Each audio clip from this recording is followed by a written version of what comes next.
द्वैत विशिष्टवाद कुशवैरद्वैत भकृर्चितम् सार विचार चारु मनसं संखावतं वल्लभम् स्वाप्तानाप्त समस्त जीव सदयं ज्ञानाश्रयमाश्रयम् स्वाप्तानाप्त समस्त जीव सदयं ज्ञानाश्रयमाश्रयम् वन्दे द्वैत गुरुं जगतां धीशङ्करं शङ्करम् वन्दे द्वैत गुरुं जगतां धीशङ्करं शङ्करम्।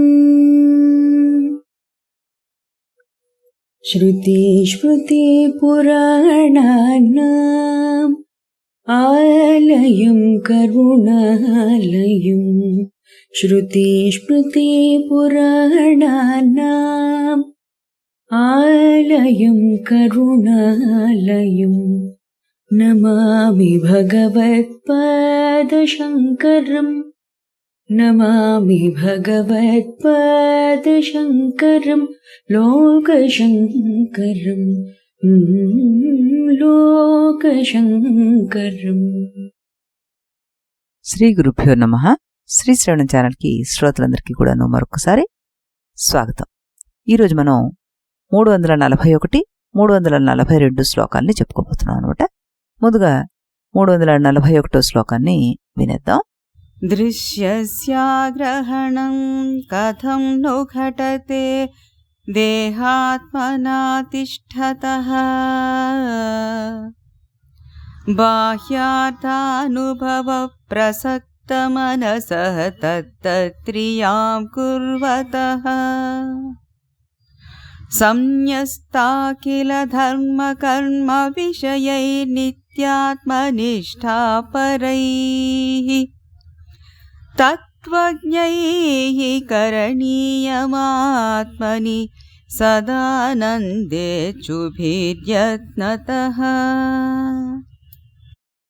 ఇప్పుడు దీని ప్రతిపదార్థ తాత్పర్యాల్ని చూద్దాం. బాహ్యార్థ ఆత్మకన్నా బాహ్యములైన దృశ్య వస్తువుల యొక్క అనుభవమునందు ప్రసక్త బాగుగా సంలగ్నమైన మనసః చిత్తము గల తత్క్రియాము ఆయా ఇంద్రియ వ్యాపారాలకు సంబంధములైన కార్యాల్ని కుర్వతః చేయుచున్న దేహాత్మన దేహమే తాను అనడి బుద్ధితోటి తిష్టతః ఉంటున్న అజ్ఞానికి దృశ్యస్య జగత్తు యొక్క అగ్రహణం గ్రహింపకుండుట కథంను ఎలాగున ఘటతే సంభవిస్తుంది.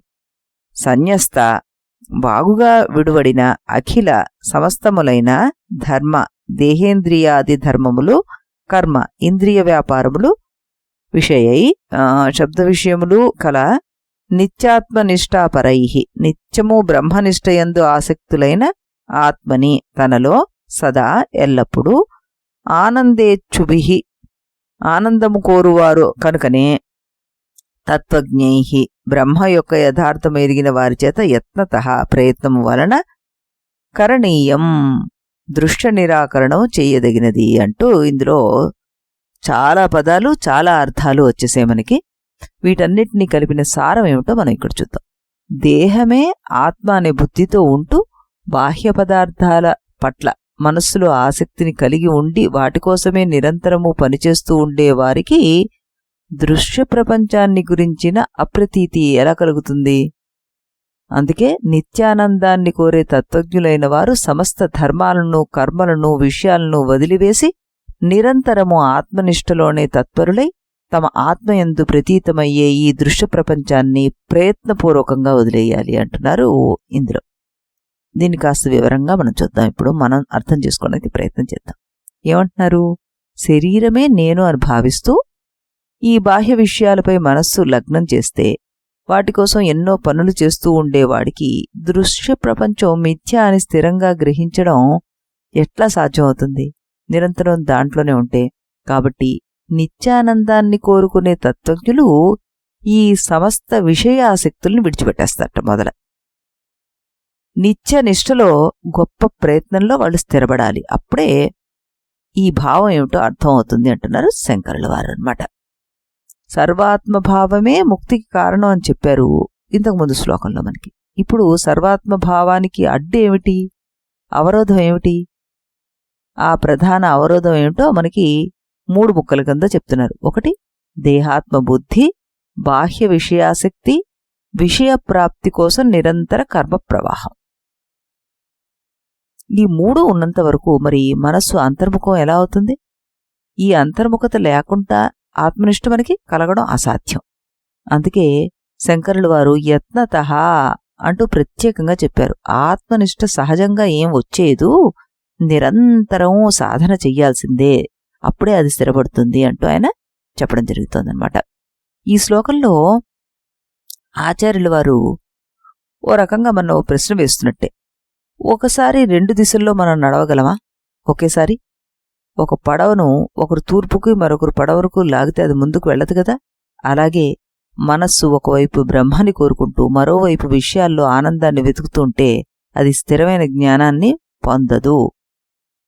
చాలామంది మనం అంటూ ఉంటాం వేదాంతం చాలా ఇష్టం అని. కానీ రోజంతా మనసు దేంట్లో ఉంటుంది? మనకి ఎలా పేరు వస్తుంది, ఎలా ప్రతిష్ఠ వస్తుంది, డబ్బు ఎలా వస్తుంది, ప్రశంస ఎలా వస్తుంది, వాళ్లతో పోలికేమిటి, వీళ్లతో పోటీ ఏమిటి? అప్పుడు వేదాంతం పుస్తకంలో మాత్రమే ఉంటుంది తప్పితే జీవితంలో ఎప్పటికీ రాదు అది. శంకరాచార్యుల వారు ఈ విషయాన్నే చెప్తున్నారు. మనస్సు ఎక్కడ ఉంటుందో జీవితం అక్కడికే వెడుతుంది. అందువల్ల ఆత్మజ్ఞానం కోరుకునేవాడు మనస్సును మళ్లీ మళ్లీ ఆత్మవైపుకి తిప్పాల్సిందే. చాగంటి వారు చెప్తుంటారు, మనం పూజలో కూర్చున్న వెంటనే 1-2 నిమిషాల్లో మనస్సు అన్ని వైపులకి పరిగెట్టేస్తుందని, మళ్లీ దాన్ని గట్టిగా పట్టుకుని లాక్కొచ్చి కూర్చోబెట్టాల్సిందే దేవుడి దగ్గర అంటుంటారు. శంకర్ల వారు కూడాను అదే విషయాన్ని మనకి స్పష్టీకరిస్తున్నారనమాట. యదా సంహరతే ఛాయం కూర్మాంగానివ సర్వశః ఇంద్రియాణి ఇంద్రియార్థేభ్యః తస్య ప్రజ్ఞా ప్రతిష్ఠిత అంటారు. తాబేలు తన అవయవాలను లోపలికి ముడుచుకున్నట్లుగా జ్ఞాని ఇంద్రియాలను విషయాల నుండి ఉపసంహరించుకుంటాడు. అప్పుడు మాత్రమే ప్రజ్ఞ స్థిరపడుతుంది. నిత్యాత్మనిష్ట అన్నది ఇక్కడ అదే సూచిస్తుంది మనకి. ఉత్తిష్ట జాగ్రత్త ప్రాప్య వరాన్నిబోధత క్షురస్య ధార నిశిత దురత్యయ దుర్గం పతస్తద కవయో వదంతి అంటారు. లేవండి, మేల్కోండి, జ్ఞానుల్ని ఆశ్రయించి ఆత్మతత్వాన్ని గ్రహించండి. ఈ మార్గం కత్తి అంచులాగా చాలా సూక్ష్మం. అందుకే యత్నతః అంటూ ప్రయత్నపూర్వకంగానే దాన్ని చెయ్యాలి అంటూ చెప్తున్నారన్నమాట. భజగోవిందంలో మనకి మాకురు ధనంజయ యవ్వన గర్వం హరతి నిమేష కాలా సర్వం అంటారు. ధనము, బంధువులు, యవ్వనం ఇవన్నీ అనిత్యాలయ్యా. వాటిలో మనసు చిక్కుకున్నంతకాలం ఆత్మనిష్ట రాదు, కష్టం. అందువల్లే శంకరాచార్యుల వారు బాహ్యాసక్తిని విడవమని మనకి బోధిస్తున్నారు. ఆత్మశుద్ధి లేని ఆచారమేల, భాండశుద్ధి లేని పాకమేల, చిత్తశుద్ధి లేని శివపూజలేలరా విశ్వదాభిరామ వినురవేమ అంటారు. బాహ్యకర్మల కన్నా చిత్తశుద్ధి ముఖ్యం అని వేమన చెప్పిన భావమే ఇక్కడ శంకరుల వారి బోధ కూడాను. మనస్సు బాహ్య విషయాల్లో మునిగితే ఆత్మనిష్ట ఏర్పడదు మనకి. అందుకే నచికేతుడు కూడాను యమధర్మరాజు అపారమైన సంపద, దీర్ఘాయుషు, సర్వసుఖాలు అన్నీ ఇచ్చినా ఇవన్నీ అనిత్యాలయ్యా, నాకు ఆత్మవిద్య మాత్రమే కావాలి అంటూ పట్టుబట్టేశాడు. బాహ్య విషయాల ప్రసక్తి అతని మనసులో రానేరాదు. అతడు బ్రహ్మ విద్యకి పాత్రుడయ్యాడనమాట.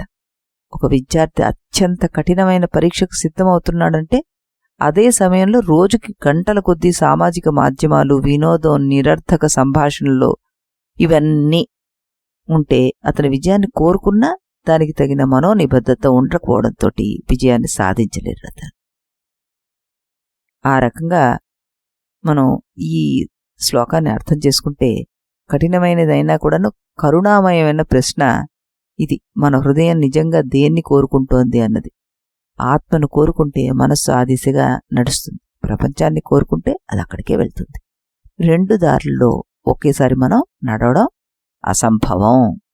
శరీరంలో ఉన్నంతవరకు కూడాను సాధకుడు శరీరాభిమాన్ని, విషయాసక్తిని విడవకపోతే గనక, బాహ్య కర్మల్లో మునిగిపోతే మనసులో ఆత్మజ్ఞానం స్థిరపడుతుంది. కాబట్టి వీటన్నిటి నుంచి మనం యత్నతహానే దాన్ని సాధించగలము. అంటే ప్రయత్నం చేస్తే గాని దాని నుంచి మనసుని మరలించుకోలేము అంటూ చక్కగా ఇక్కడ మనం అర్థం చేసుకోవచ్చు అన్నమాట. ఇప్పుడు చిన్మయానంద స్వామి వారు దీనికి కొంచెం సుదీర్ఘంగానే చెప్పారు, అది కూడా మనం చూద్దాం.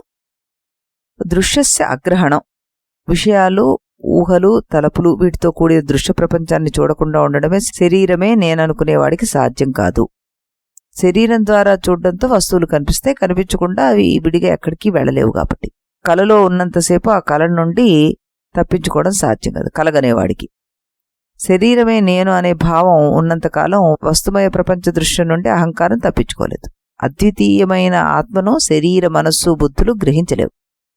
దేహాత్మ భావంలో ఉన్నవాడికి పరమాత్మ భావం ఎలా కలుగుతుంది? మరి అనంతంగా ఏకమైన సత్యం మాత్రమే ఉందనే విషయం అతనికి ఏ విధంగా తెలుస్తుంది? ఉపాధులతోటి తాదాత్మ్యం చెంది వాటి ద్వారా చూసేవాడికి భ్రమ దృశ్యాలేనని, వాటిని గ్రహించకుండా ఉండడం అతనికి అసాధ్యమే అవుతుంది. అప్పుడు బాహ్యాభిముఖంగా చూసే వ్యక్తికి వస్తురహిత చైతన్య అనుభవంలోకి రాదు అంటూ చెప్తున్నారు ఈయన కూడా. శరీరంతో తాదాత్మ్యం చెందిన వాడికి మనస్సు కూడా బాహ్యాభిముఖంగా ఉన్న వస్తువుల్నే కోరుకుంటుంటుంది. ఈ విధంగా తానే శరీరంగా, శరీరం పైన మమకారంతో దాని సుఖం కోసం నిర్విరామంగా కృషి చేస్తూ అసంభవమైన కోరికలను సంభవంగా చేయాలనే దీక్షతోటి ప్రపంచంలో నిత్యము శ్రవిస్తూ జీవించే వాడికి ప్రపంచం కనబడకపోవడం ఎలా సాధ్యం? అతని దృష్టి అంతా ప్రపంచం మీదే కేంద్రీకరింపబడి ఉంది కదా. మరి అతడు ప్రయత్నపూర్వకంగా ఎప్పుడూ ఊహాలోకాలను వృద్ధి చేసుకుంటూ మిథ్యా ప్రపంచంలో జీవిస్తూ ఉంటాడు. తన జీవిత సాఫల్యం వస్తువుల మీదనే ఆధారపడ్డట్లుగా అట్టివాడు అనేకత్వాన్ని చూస్తూ ఉంటాడు, చూడ్డానికి ఇష్టపడతాడు కూడా అంటున్నారు ఈయన. మన ధర్మాలను, కర్మలను, విషయాలను అన్నిటినీ త్యజించి వాటి స్థానే ఆత్మ మీద ధ్యానాన్ని, మమకారాన్ని పెంచుకోవాలంటూ చెప్తున్నారు ఈ మహానుభావుడు. ధ్యానంతో ఉన్నత చైతన్య స్థితిని చేరుకోవాలని ప్రయత్నించినప్పుడు మన అహంకారం కేంద్రంగా గల సర్వకర్మలను ప్రయత్నపూర్వకంగానే మనం విడిచేయాలి అంటూ చెప్పడం జరిగిందనమాట. ఈ రకంగా మనం ఈరోజు మొదటి శ్లోకాన్ని పూర్తి చేసుకున్నాం. ఇప్పుడు రెండో శ్లోకాన్ని కూడాను మనం వినేద్దాం. సార్వాజ్ఞసిద్ధయే భిక్షో కృతశ్రవణకర్మణః సమాధిం విదధాత్యేష శాంతోదాత ఇతి శృతిః. ఇప్పుడు దీని ప్రతిపదార్థం ఏమిటి? సర్వాత్మ సిద్ధయే అంటే సర్వాత్మభావ సిద్ధి కోసము భిక్షో సన్యాసికి కృతశ్రవణ కర్మణ శ్రవణాన్ని సమ్యక్ పూర్తిగా చేసిన వానికి సమాధిం సమాధి అంటే నిధిధ్యాసన రూప బ్రహ్మనిష్ట విదధాతి విధిస్తుంది, ఆజ్ఞాపిస్తుంది. ఏషా శృతి ఈ శృతి శాంతః మనోనిగ్రహము కలవాడై, దాంతః ఇంద్రియ నిగ్రహం కలవాడై, ఇతి అంటే అని అర్థం వస్తుంది. అయితే దీనికి ఈ శృతి అంటే వేదం సమాధిం సమాధితో కూడిన బ్రహ్మనిషను విదధాతి విధిస్తోంది అంటూ మనం అర్థం చేసుకోవాలన్నమాట. శాంతము, దాంతము మొదలైన వాణ్ణి అభ్యసిస్తూ ఉపనిషత్ ప్రవచనాలను బాగా శ్రవణం చేస్తున్న భిక్షువునకు సర్వాత్మ సిద్ధి రావడానికి వీలుగా సమాధిని శృతి విధిస్తోంది అంటూ చెప్పడం జరిగింది. ఇక్కడ శృతి అంటే వేదం. శ్రవణాన్ని సమ్యక్గా అంటే చక్కగా పూర్తి చేసిన ముముక్షువు సర్వాత్మభావ సిద్ధి కోసం శృతి శాంతుడై, దాంతుడై సమాధిలో స్థిరపడాలి అంటూ చెప్తోందన్నమాట. ఇక్కడ సాధనా క్రమం తెలుస్తోంది మనకి. శ్రవణం పూర్తయిందంటే జ్ఞానం వినబడింది అని అర్థం. కానీ వినడమే పరిపూర్ణ ఫలం కాదు కదా. ఆ జ్ఞానం మనకి నిర్వికల్ప నిశ్చయ జ్ఞానంగా మారడానికి నిధిధ్యాసన రూపము సమాధి అవసరము అంటున్నారు శంకరులు వారు. మనకి పతంజలి యోగ సూత్రాల్లో కూడాను చిత్తవృత్తి నిరోధం మాత్రమే కాదు, శంకరాచార్యుల భావంలో ఇది బ్రహ్మాకార వృత్తిలో నిరంతర నిష్ఠ అంటూ మనం అర్థం చేసుకోవాలన్నమాట. అందుకే శృతి శాంతః దాంతః అని ముందే చెప్పి తర్వాత సమాధిని ఆదేశిస్తుంది మనకి. ఈ శ్లోకం నిజంగా వేదాంత సాధనలో గొప్ప రహస్యాన్ని తెలియజేస్తోందని అనుకోవచ్చు మనం. ఎందుకంటే చూడండి, చాలా మంది అనుకుంటాం మనం వేదాంతం విన్నాను, ఇప్పుడు అంతా అయిపోయింది. కానీ శంకరాచార్యుల వారు అంటారు, అసలు శ్రవణం ప్రారంభం మాత్రమే, ముగింపు కాదండి. విత్తనం నాటితే వెంటనే వృక్షం కాదుగా. అలాగే శ్రవణం ద్వారా జ్ఞానబీజం నాటబడుతోందంతే. మననం ద్వారా సందేహాలు తొలుగుతాయి. నిధిధ్యాసన రూప సమాధి ద్వారా ఈ బీజం మహావృక్షం అవుతుంది. అప్పుడు మాత్రమే సర్వాత్మ భావం నిజంగా సహజంగా వికసిస్తుందన్నమాట. ఒక అద్దం పైన దుమ్ము ఉంటే సూర్యుడు కనిపించడు. దుమ్ము తుడిచిన తర్వాత మాత్రమే ప్రతిబింబం స్పష్టమవుతుంది. మనస్సులోని వాసనలు, చంచలత్వం, రాగద్వేషాలు ఇవన్నీ తొలగినప్పుడే అసలైన ఆత్మస్వరూపం మనకి స్పష్టమవుతుంది. ఆ సమాధిలో అది కనబడుతుంది. యదా వినియతం చిత్తం ఆత్మన్యేవావతిష్టతే నిస్పృహ సర్వకామోభ్య యుక్త ఇచ్యుచ్యతే తదా అంటారు. మనస్సు పూర్తిగా ఆత్మలో నిలిచి సమస్త కామం నుండి విముక్తి అయినప్పుడు యోగి సమాధిస్థుడవుతాడు. సమాధిం విదదాతి అన్నారు కదా ఇక్కడ శంకరుల వారు. అదిగో అది గీతలో కూడాను శ్లోకాన్ని ఇక్కడ మన ప్రత్యక్ష ఉదాహరణ కింద చెప్పుకోవచ్చు అన్నమాట. ఇందులో తమేవ ధీరో విజ్ఞాయ ప్రజ్ఞాం కుర్విత బ్రాహ్మణ అంటారు బృహదారణ్యకోపనిషత్తు. ఆ బ్రహ్మాన్ని తెలుసుకున్న తర్వాత ధీరుడైనవాడు అదే జ్ఞానంలో ఉండిపోతాడు, స్థిరపడాలట. అది కేవలం తెలుసుకోవడమే కాదు, స్థిర నిష్ఠ అవసరమని కూడాను ఈ ఉపనిషత్తు మనకి బోధిస్తోంది. శంకర భగవత్పాదుల వారు ఉపదేశ సాహస్రి అనే దానిలోపల ఇలాంటిదే ఒక భావాన్ని మనకి వ్యక్తపరుస్తారు. శ్రవణ మననాభ్యాం నిశ్చితార్థస్య బ్రహ్మణి నిరంతర స్థితిర్నిధిధ్యాసనం అంటారు. అంటే శ్రవణము మననము ద్వారా నిశ్చయమైన బ్రహ్మజ్ఞానంలో నిరంతరము ఉండిపోవడమే నిధిధ్యాసనం అంటారు ఆయన. ఇక్కడ ఈ సమాధి అన్నది మనకి శంకరుల వారు వాడారు. అదే తన స్వీయ రచనలో నిధిధ్యాస అని దాన్ని తెలియజేశారు. మనసు స్వాధీనమైన ఘనునికి మరి మంత్రతంత్రములేలా అంటారు త్యాగరాజస్వామి. మనస్సు స్థిరపడినప్పుడు ఆత్మసాక్షాత్కారం సులభం అవుతుంది. చంచలమైన మనస్సుతోటి వేదాంత జ్ఞానం స్థిరపడుతుంది. త్యాగరాజుల వారు భావం కూడాను అదే అన్నమాట. ఈ సనక, సనంద, సుజాత, సనత్కుమారులు ఈ నలుగురు బాల్యంలో ఉండగానే బ్రహ్మజ్ఞానాన్ని పొందారు. కానీ ఆ జ్ఞానాన్ని నిరంతరం ధ్యానిస్తూ బ్రహ్మనిష్ఠలో వాళ్ళు స్థిరపడిపోయారు. అందువల్లే వాళ్ళు నిత్య జ్ఞాన నిష్ఠులు అంటూ మన పురాణాలు వర్ణిస్తూ ఉంటాయన్నమాట. జ్ఞానం వచ్చిన తర్వాత కూడా నిష్ఠ అవసరం అని వారి జీవితం మనకి తెలియజేస్తుంది. ఒక సంగీత విద్వాంసుడు గురువు దగ్గర ఎన్నో రాగాలు నేర్చుకున్నాడు అనుకోండి, అంతటితో అతను మహావిద్వాంసుడు ఏం కాలేడు. ప్రతిరోజు గంటల తరబడి సాధన చేయాల్సిందే. అప్పుడు మాత్రమే సంగీతం అతని స్వభావం అవుతుంది. అలాగే వేదాంతంలో శ్రవణం మనకి జ్ఞానాన్ని ఇస్తుంది.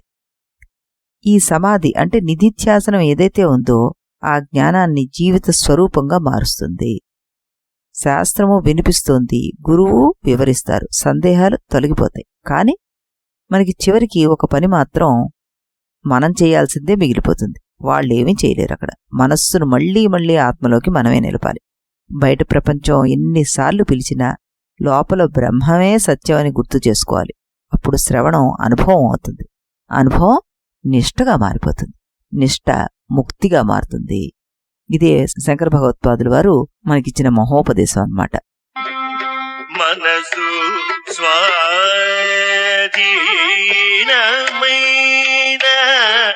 ఆగను నీకి మరి మంత్రతంత్రమూలేల ఆగను నీకి మరి మంత్రతంత్రమూలేల ఆగను నీకి మరి మంత్రతంత్రమూలేల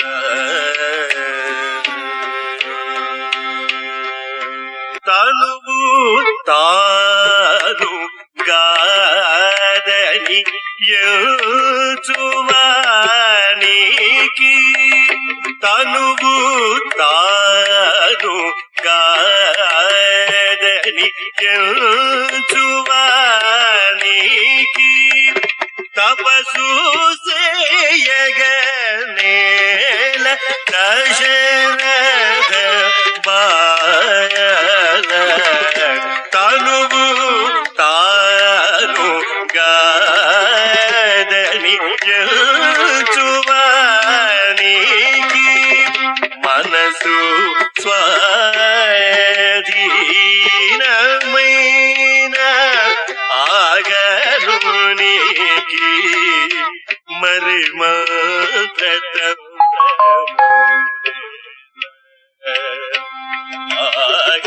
ఆగరునికి మరి మంత్రము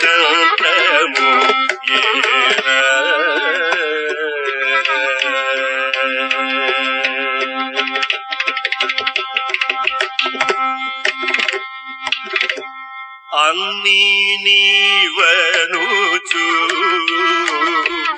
ఎంచిన వానికి ఆశ్రమ భేదములేల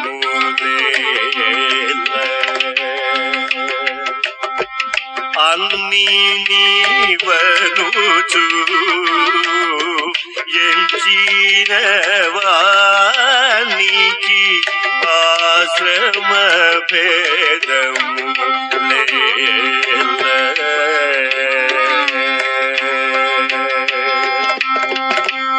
కన్ను గట్టు మాయలని